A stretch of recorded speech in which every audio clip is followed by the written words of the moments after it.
Nebuchadnezzar sets up an immense image on the plain of the rock.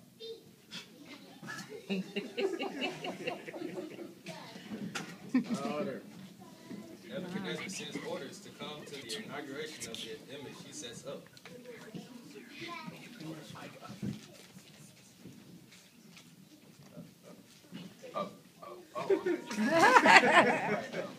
Shadrack opens a letter in front of Meshack and Abednego. Hey guys, looks like we got a letter from the king. Must be something important going on. Let's see, it says, Lord Nebuchadnezzar, king of all Chaldeans, giveth forth orders to ye to assemble on the plains of Dura one day henceforth from today, when the sun is highest in the sky above. We shall inaugurate my grand image when you hear in your ears the sound of the horn, the pipe, the zither, the triangular harp, the string instrument, and the bagpipe, and all sorts of musical instruments. It is then that you shall fall down to the thin image and worship it. It shall occur that all those not following the preceding instructions shall also be thrown into the fiery furnace. So let it be written. So let it be done. So, that's a problem. You guys have any ideas? We could not go and hope that no one notices. Nothing like that ever escaped Nebuchadnezzar's notice. He'll definitely have someone checking to make sure whoever got this letter is there. Maybe we could go and just stay in the back. Then maybe no one will see us when we aren't bowing down. With that many people there, 3 people standing up next to each other while everyone else is bowing down is going to stick out like a sore thumb. Someone will notice. I really see no way of escaping this, guys. We might just have to prepare ourselves now for the worst. Tomorrow, at this time, we might be dead. Well, maybe Jehovah will protect us. I mean, he's done miraculous things before, am I right? You're right, Abednego. He definitely could. He saved his people at the crossing of the Red Sea, and he protected Jonah in the belly of the big fish. Nothing is too hard for Jehovah. You both are right. That could happen, but we don't want to go into it thinking that way. The most important thing is that Jehovah is exalted, and his name is put on high. That is why we must make sure we are resolved right now, as his worshipers, to not cave in to the pressure we will face tomorrow, no matter how bad it gets. Yeah, everyone knows that we are worshippers of Jehovah. How much shame that would bring on Jehovah's name if people saw us bowing down to this image too. And imagine how much pain that would bring to Jehovah's heart. That cannot happen. Even if it gets bad, we know that Jehovah will help us get through it. Remember Jeremiah back in our homeland. He had to endure lots of things, but Jehovah always helped him to endure no matter what. Exactly. So even if we have to die, at least we will die before Jehovah. We will surely remember the love we had for him and resurrect us in his time. Alright guys, that's what I plan to do. I'm about to go hit the sack now. I'm kind of tired. I got a lot of praying to do to Jehovah for the big day tomorrow. We're going to need all the help we can get from him. Me too. The next day, they arrive on the plain of Dura with the satraps, the prefects, the governors, the counselors, the treasurers, the judges, the political magistrates, and all the ministers of the jurisdictional districts. Would you look at the size of that thing? We always knew Nebuchadnezzar had an ego, but this takes it to an all-high. Listen, O ye peoples, national groups and languages, to the works of the Lord, King Nebuchadnezzar. To you is being said that all time that you hear the sound of the horn, the pipe, the zither, the triangle harp, the stringed instrument, the bagpipe, and all sorts of other musical instruments. You are to fall down and worship this image of our God that our King has set up. Let it be known to you, men, that whoever does not fall down and worship will, at the same moment, be thrown into the fiery, burning fiery furnace. Well, guess this is it, guys. You two have been like brothers to me. Hey, what are you doing? I'm just tying my sandals. Music started to sound. At once, everyone surrounding Shadrack, Meshack, and Abednego fall down with their faces to the earth. The Chaldean next to them, however, senses the men next to him have not bowed down. He turns his face to them and speaks. Men, what do you think you are doing? You're showing great disrespect for our Lord and King. Bow down now, or I shall have to report you. Do what you must, brother.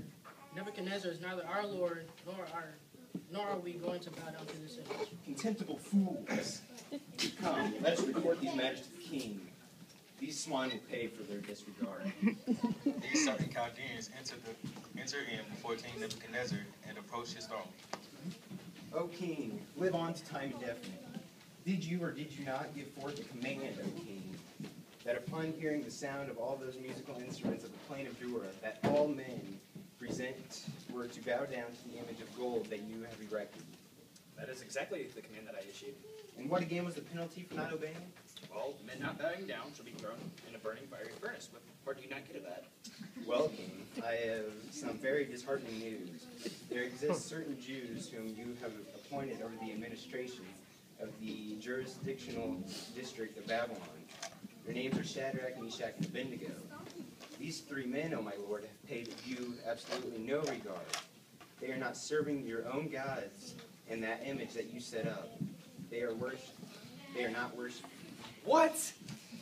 How dare these insolent men, who I have trained, treat me in this manner? Is it not I that have given them everything that they possess? Is it not me, wonderful King Nebuchadnezzar, that adorn them with my superior positions? Have them brought in, and we shall see if they dare not bow down in front of me. Shadrach, Meshach, and Abednego are brought in before the king, and they are walking toward the king's throne.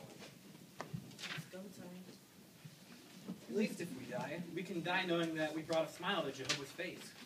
Yeah, and made Satan mad too. Ah, you three. Come a little closer. Something to say. A bit closer.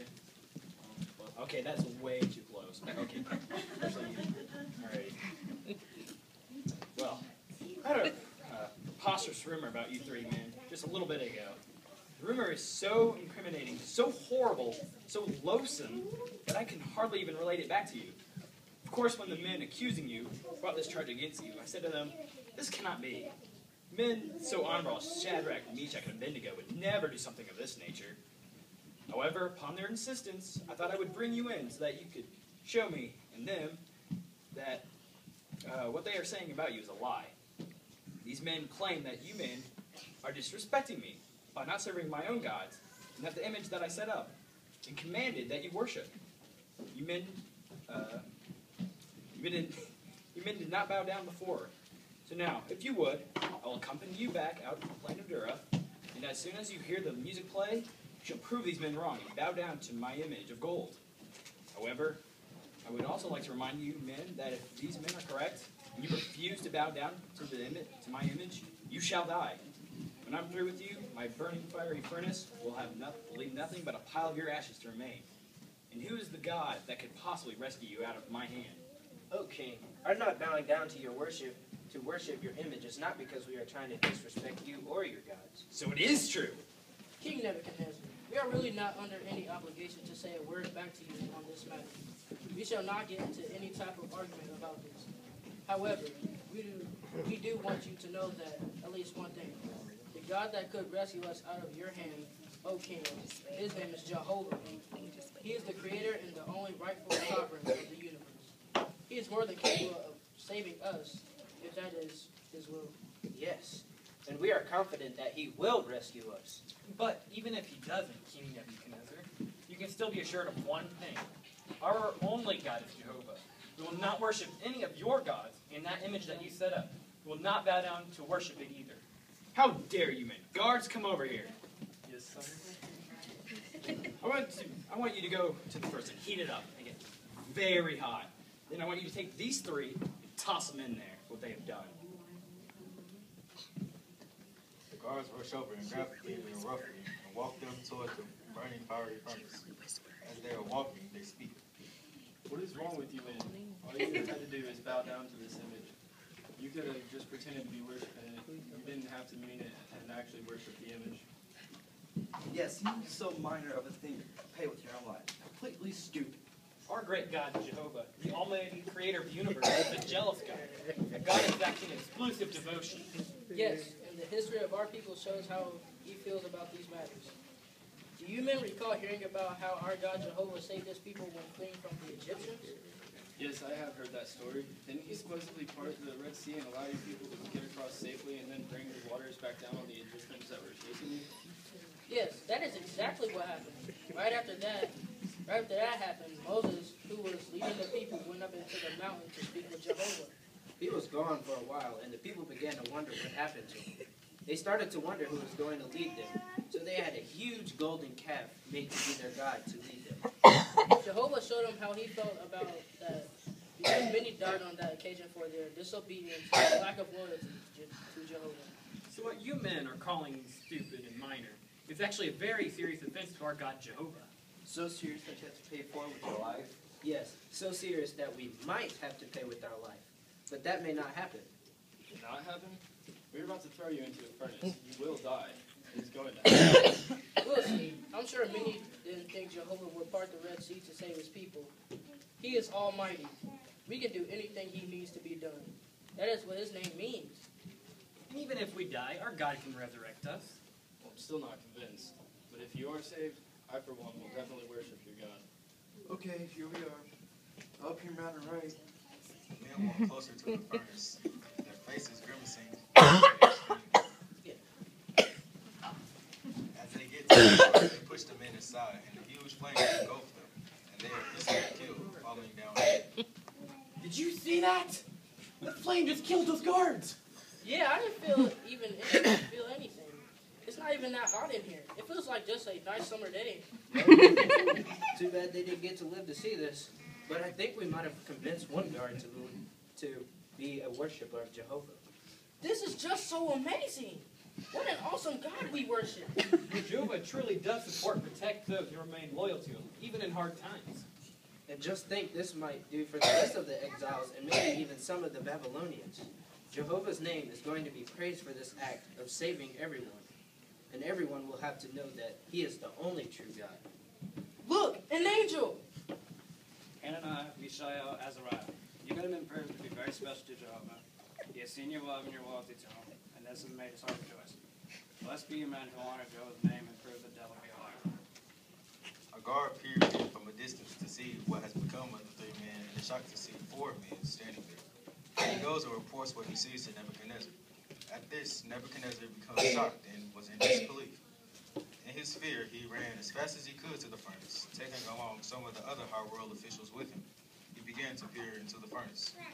I can't believe what I'm seeing. Why? These 3 men, we tossed them to a furnace. Why aren't they dead? That's okay. We threw 3 men into the prison.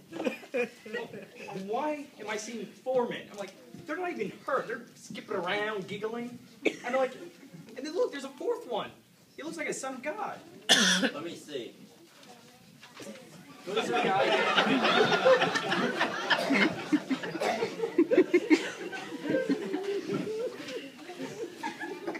They worship Jehovah. I have heard of how their God is a God of saving acts. I just never really believed it. None of my gods have ever proved to help me like Jehovah does. He must be a true God. Well, I guess no sense in leaving them in there and not even dying. Shadrack, Meshach, and Abednego, you are servants of the Most High God. Step out and come here. The 3 men step out of the burning fiery furnace. By now, word has gotten out, and the crowd has surrounded the area. Men of prestige, the satraps, prefects, governors, and other high royal officials had all gathered around to see what had become of these men that defied the king. They saw the 3 men emerge, untouched by the fire. Not a hair on their heads has been singed. Their clothing had not been affected, and they did not even smell like fire. Nebuchadnezzar shook the hands of the 3 men as they came out, and then he began to speak to the crowd as he assembled. Citizens of the land of Chaldea, pay attention. Chaldea? How long has it been like that? I've been ruling here for 20 years. I caught on to that. Alright, so stand. Citizens of the land of Chaldea, pay attention. I want everyone to know that today, the blessed is the Son of God, the God of Shadrack, Meshach, and Abednego. This day, he has sent his angel to protect his loyal servants. He made me look like a fool, and that he condemned them to death for their disobedience. Whereas he changed my words and gave them life, because they would not worship or bow down to any other god but him. Because of all this, I'm sending for an order today that anyone that says any negative, derogatory words about the God of these 3 men shall be dismembered. Not only that, but I'm going to turn your house into a bathroom for everyone to use. Yes, no one at all should speak ill of Jehovah.